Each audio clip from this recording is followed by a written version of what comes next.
March is National Craft Month. This gives me the perfect opportunity to talk about some crafts that you can connect to academic learning.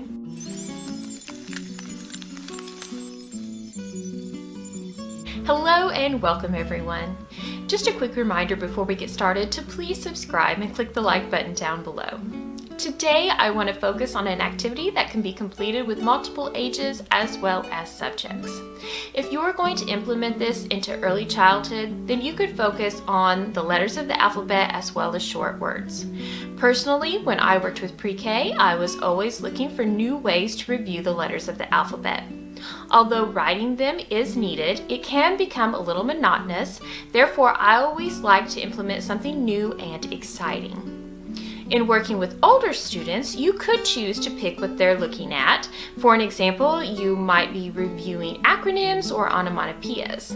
However, I personally like to utilize this as an open-ended project, and this really activates their creativity as well as their problem-solving skills. You will need some fabric for this project, and don't be afraid to ask for donations from companies as well as from parents.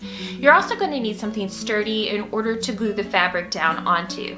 And there are several different options for this. I've used the boxes that my dog food have come in, and then also when you purchase socks, there's some cardboard in there that I've used. You can use tag board and cardstock, and then some students are just going to want to use some colored construction paper in order to create a picture on with their fabric.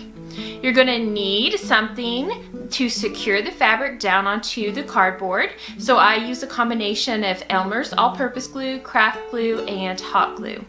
You're also going to need scissors, and this is going to activate those motor skills. You're going to need a pencil. You're going to need a ruler, which is going to help strengthen those math skills. And you can add things like buttons or anything else that you think is going to help with the enrichment of this particular activity. Once you've chosen your age group as well as what you're focusing on, whether it be a particular subject or an open-ended project, it's time to get started. Now personally, I like to start with a brainstorming session. So I put about 3 minutes up on our countdown timer, and the students have a piece of paper and a pencil. Now they're allowed to sketch during this time and then talk with each other about the possibilities. Once our timer goes off, then I have the students come up one group at a time to the table where I have our material. And I have them bring their scissors with them so they can cut off different pieces from the material. Once the students have everything they need, they return to their workstations and begin to cut, glue, and paste. Now, as educators, we know that it's really important to walk around and communicate with the students just to see what they're doing and thinking during this time. There are some reoccurring conversations that I have noticed, and they relate to patterns, angles, symmetry, measurement, art, and the world around us. This is a very fun, educational STEM activity that everyone can enjoy. I have personally created one, and it absolutely makes you utilize your critical thinking skills. I hope you guys enjoyed my video. If you're thinking about implementing it into your classroom, or maybe you're just going to do it yourself, please give my video a thumbs up and don't forget to subscribe.